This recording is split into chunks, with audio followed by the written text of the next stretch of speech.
हरे कृष्णा भक्तों, आज सुनेंगे वट सावित्री की व्रत कथा।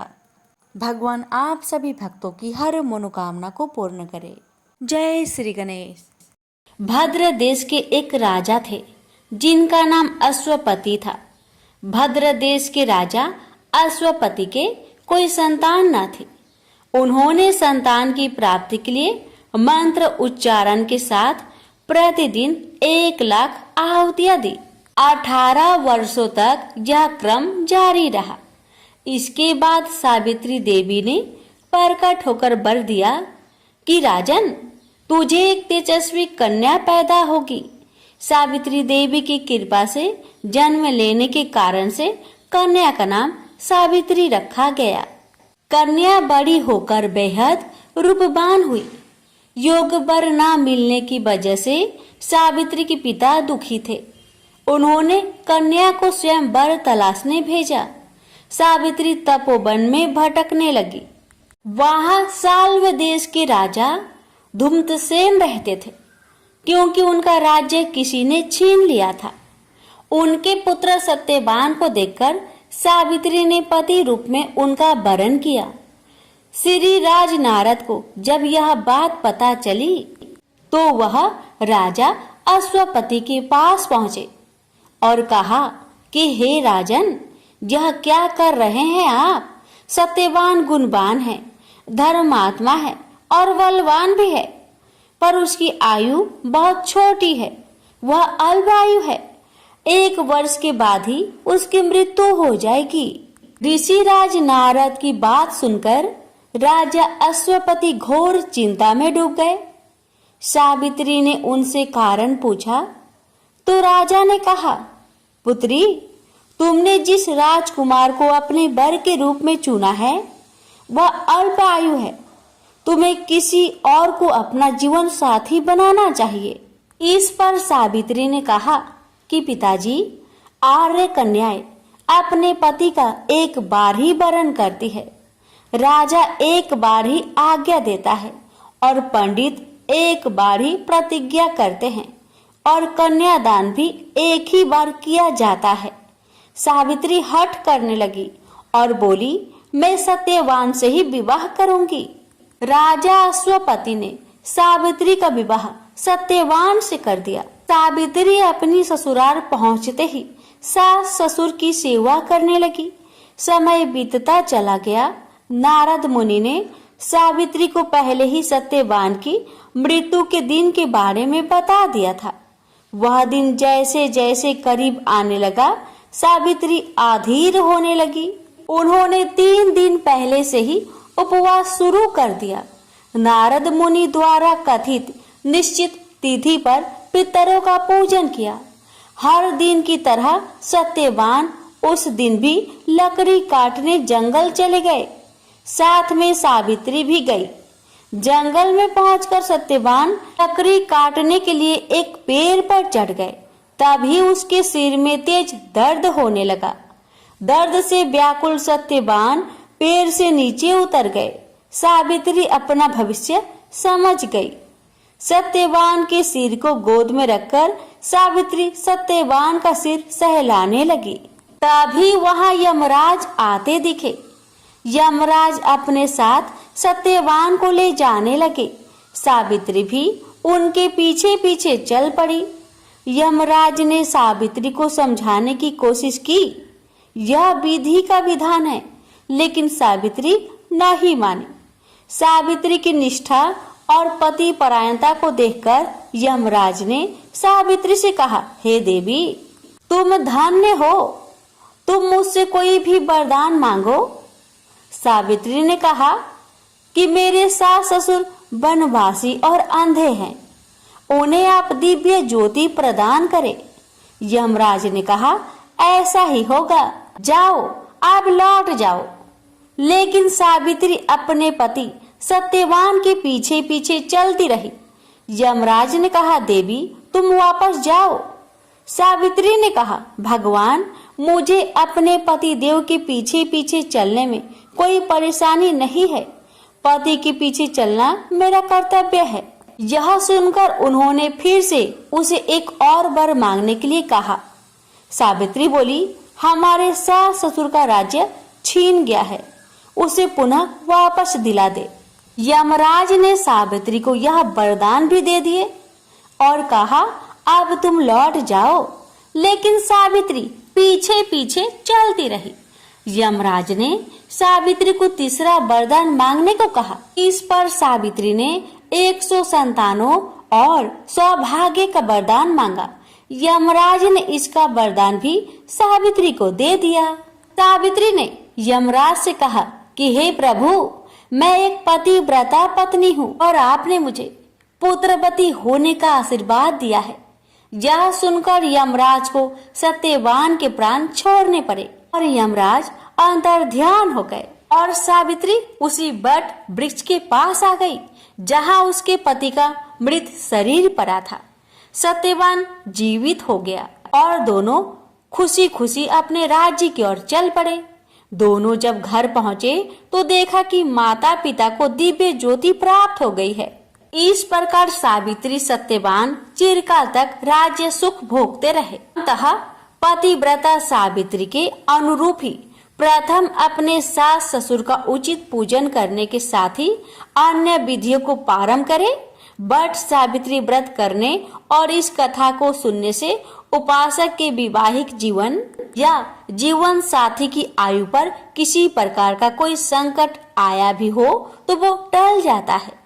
प्रेम से बोलिए यमराज भगवान की जय, सावित्री माता की जय, सत्यवान की जय। एक गरीब ब्राह्मण परिवार था।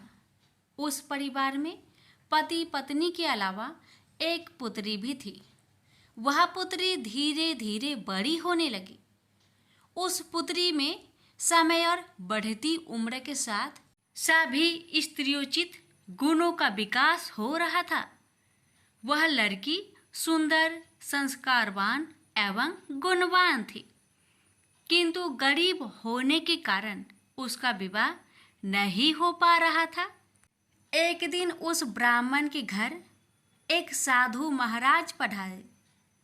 वो उस कन्या के सेवा भाव से काफी प्रसन्न हुए। कन्या को लंबी आयु का आशीर्वाद देते हुए साधु ने कहा कि इस कन्या के हथेली में विवाह योग रेखा नहीं है। तब ब्राह्मण दंपति ने साधु से उपाय पूछा कि कन्या ऐसा क्या करे कि उसके हाथ में विवाह योग बन जाए।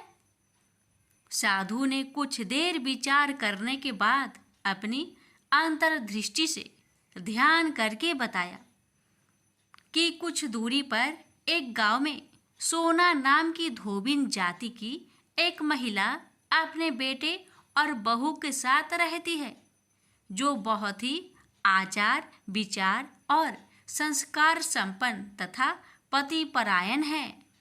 यदि यह कन्या उसकी सेवा करे और वह महिला इसकी शादी में अपने मांग का सिंदूर लगा दे, उसके बाद इस कन्या का विवाह हो तो इस कन्या का वैधव योग मिट सकता है।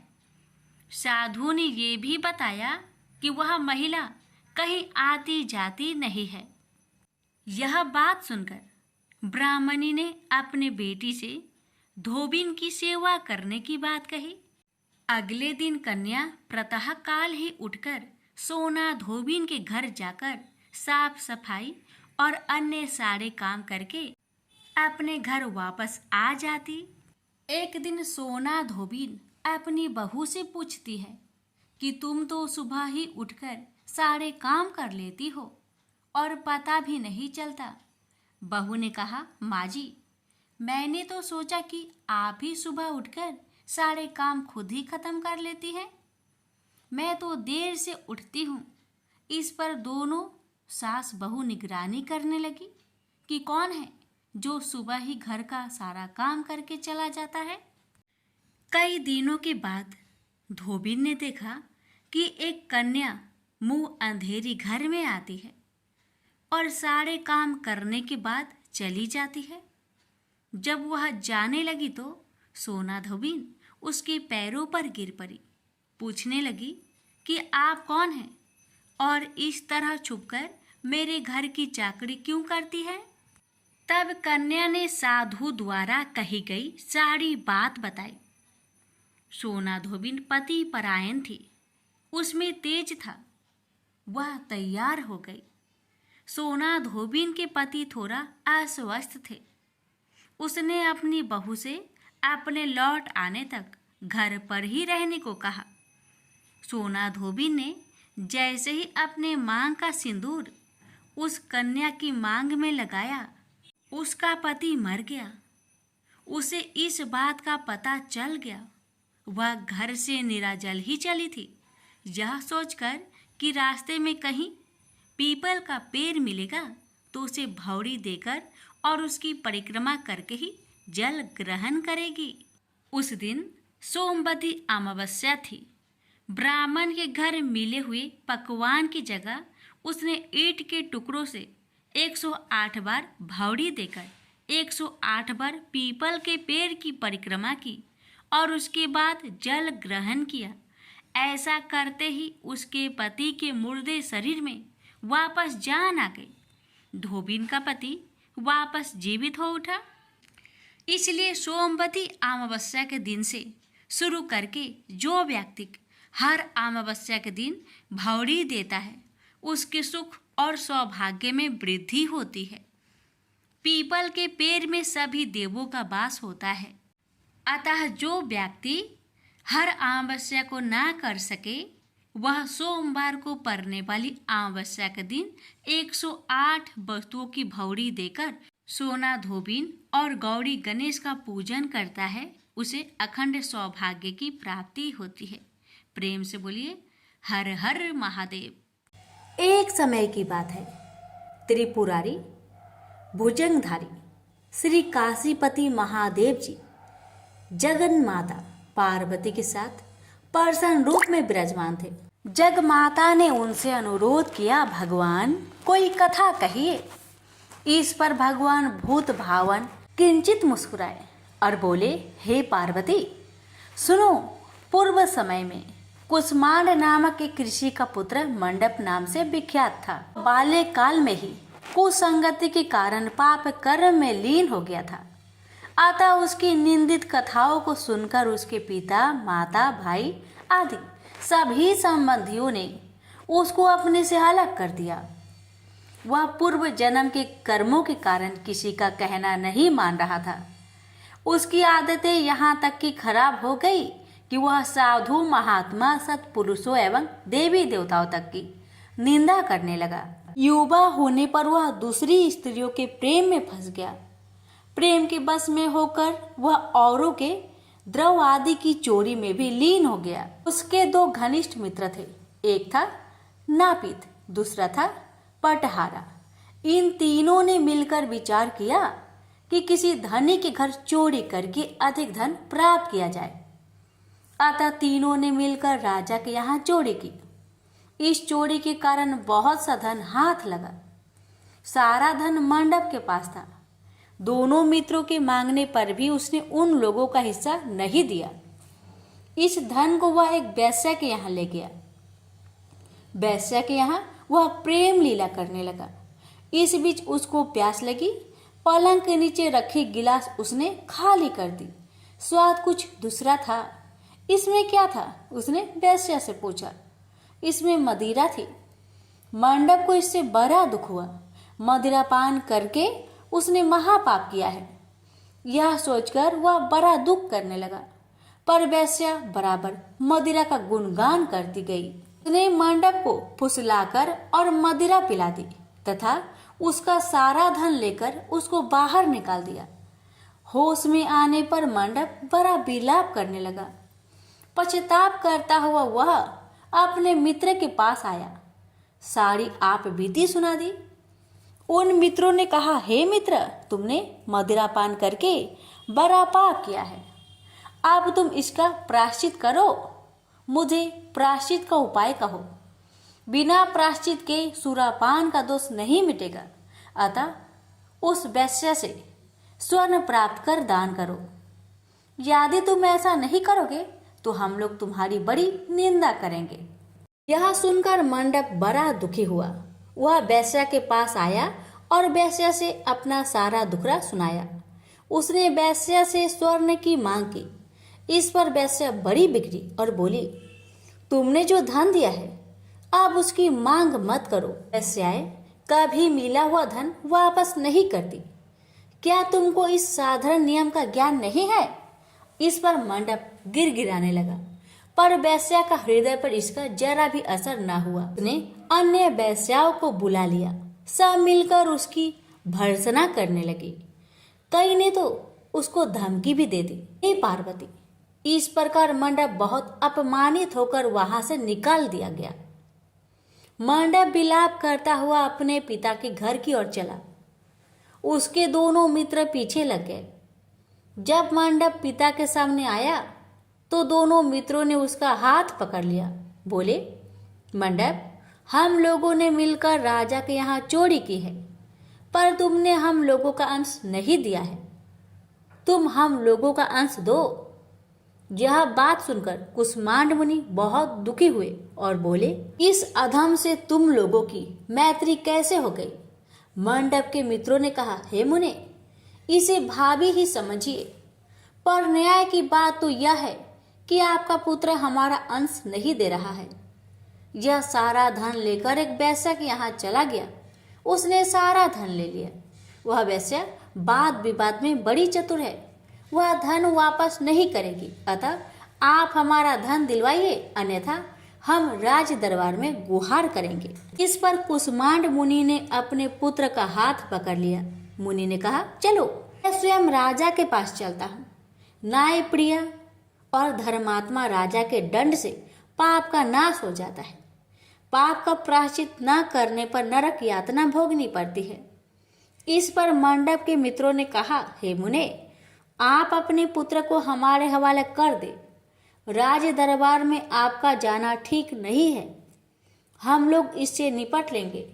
इस पर मुनि श्रेष्ठ ने कहा, हे अधम पुत्र, तुम इन लोगों के साथ जाकर राजदंड भोगकर प्रायश्चित करो। तुमने जो किया है बहुत बुरा किया है। आज से तुम मेरे पुत्र नहीं हो और मैं भी तुम्हारा कोई नहीं। जब तक तुम प्रायश्चित करके नहीं आओगे, मैं तुम्हारा मुख नहीं देख सकता। मंडप के मित्र मंडप को अपने साथ ले गए। दूर एक घने जंगल में ले जाकर पहले तो उसकी खूब भर्त्सना की, फिर बाद में उसको पीटना शुरू किया। बेहद पीटने के कारण मंडप बेहोश होकर गिर पड़ा। उसके मित्रों ने समझा कि वह मर गया, अतः उसको मरा हुआ जानकर उसके मित्रगण उसे वहीं छोड़कर चले गए। कुछ देर बाद मंडप को चेत आया तो वह विलाप करता हुआ एक और को चल पड़ा। उसके दोनों मित्र एक मंदिर में रात भर भूखे प्यासे टिके रहे और प्रायश्चित करते रहे। प्रातः वे दोनों उसे देखने के लिए गए कि उसके शरीर की अब क्या गति है। वहां मंडप को न पा उन दोनों को बड़ा आश्चर्य हुआ। फिर तो वे समझ गए कि मंडप मरा नहीं है, वह जीवित है और कहीं चला गया है। उस दिन शिव महात्म्य को जानने वाले लोग पंचकोशात्मक लिंग की प्रदक्षिणा कर रहे थे। मंडप भी उन लोगों के साथ हो गया। यात्रीगण कद्रमेश्वर के समीप रहे। मंडप ने भी वहां रहकर सारी रात जागरण किया। सब यात्रियों ने उसको साधु मान लिया और वह इस बात को भी मान गए कि वह परम शिव कुष्मांड का पुत्र मंडप है। मंडप शिवव्रतधारी परम शिव साधु के रूप में मान लिया गया।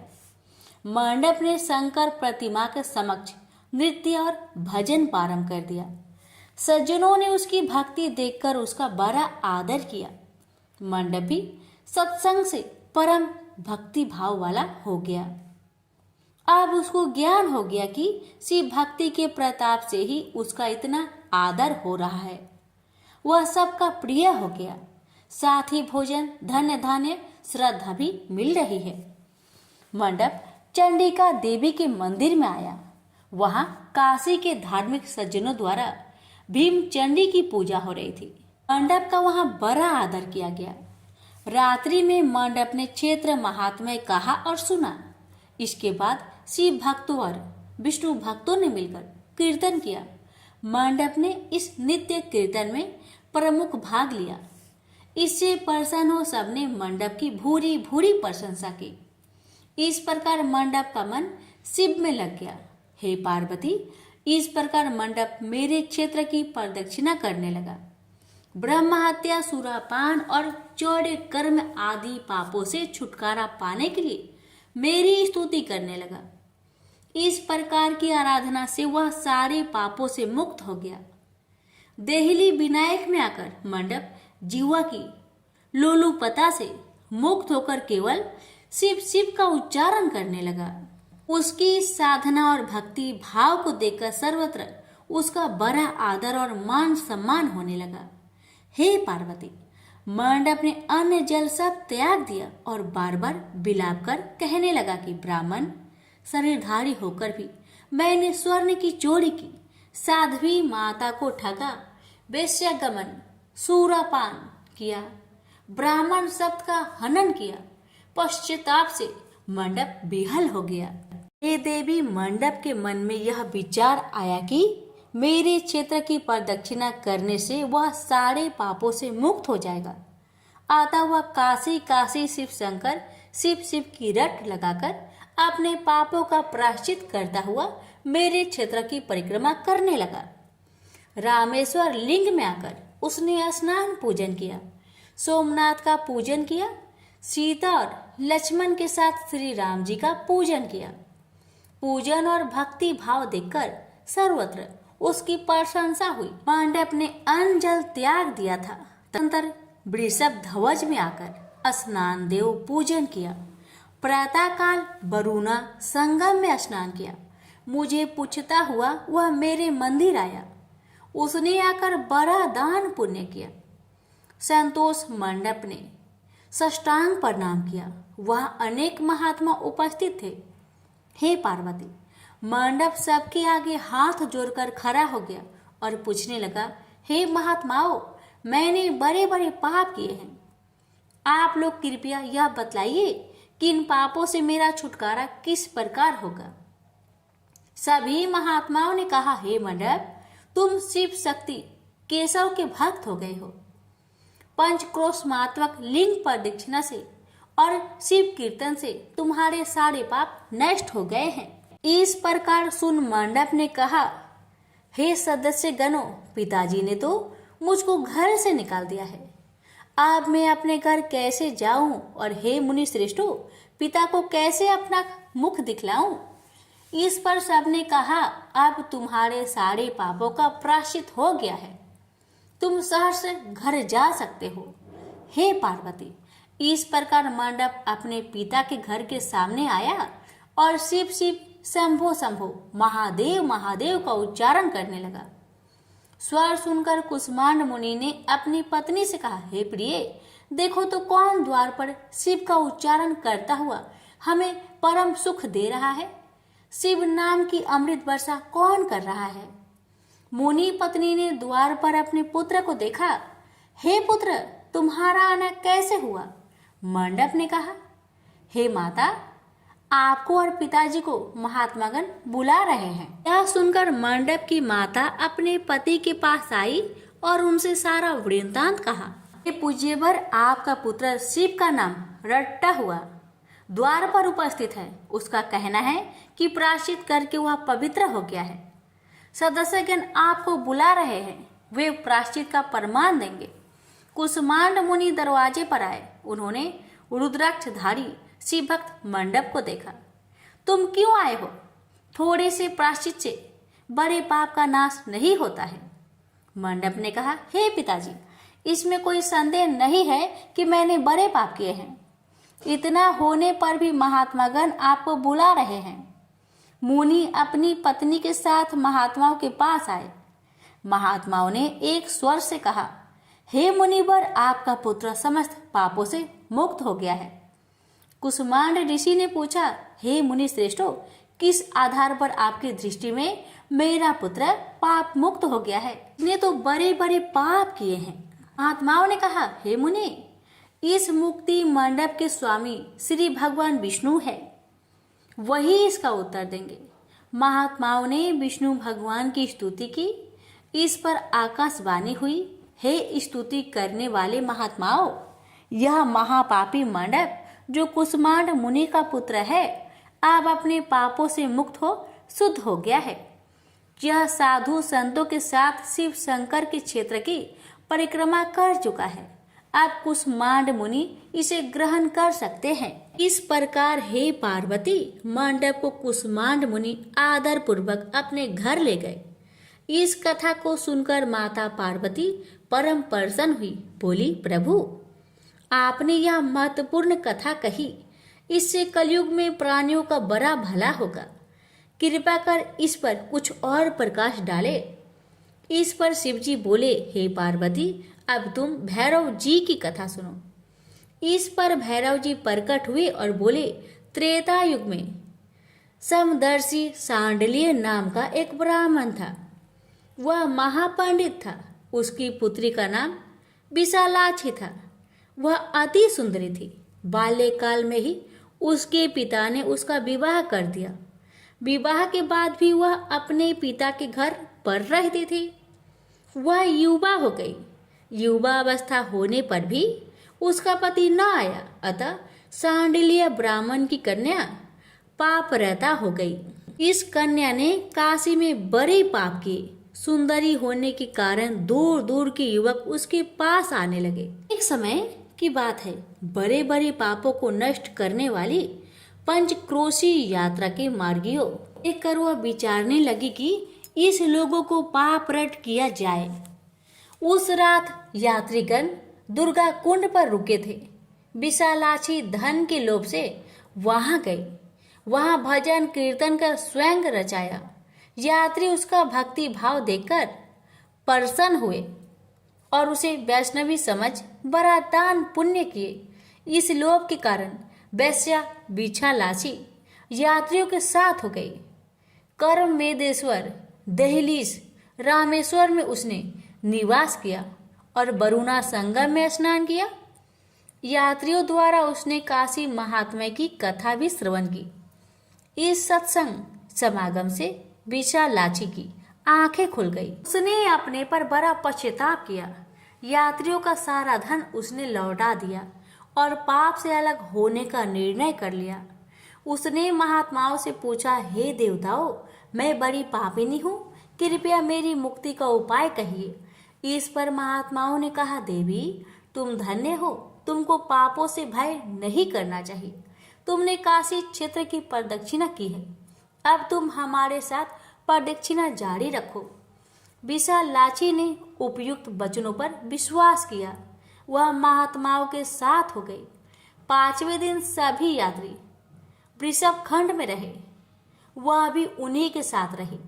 सभी ने वरुणा संगम में स्नान किया और आदि केशव का पूजन किया। विशालाक्षी मुक्ति मंडप में आई। उसने बड़े भक्ति भाव से शिव शंकर की पूजा की। इस प्रकार विशालाक्षी सभी पापों से मुक्त हो गई। उसके पिता सांडल्य ने बड़े आदर के साथ उसे अपने घर में स्थान दिया। वह इस प्रकार पवित्र हो गई। भैरव जी बोले, हे पार्वती, यह काशी क्षेत्र का महात्म्य है। इसे पढ़ने, सुनने, सुनाने से सबका कल्याण होता है। प्रेम से बोलिए हर हर महादेव। माता पार्वती की जय। भैरवनाथ की जय।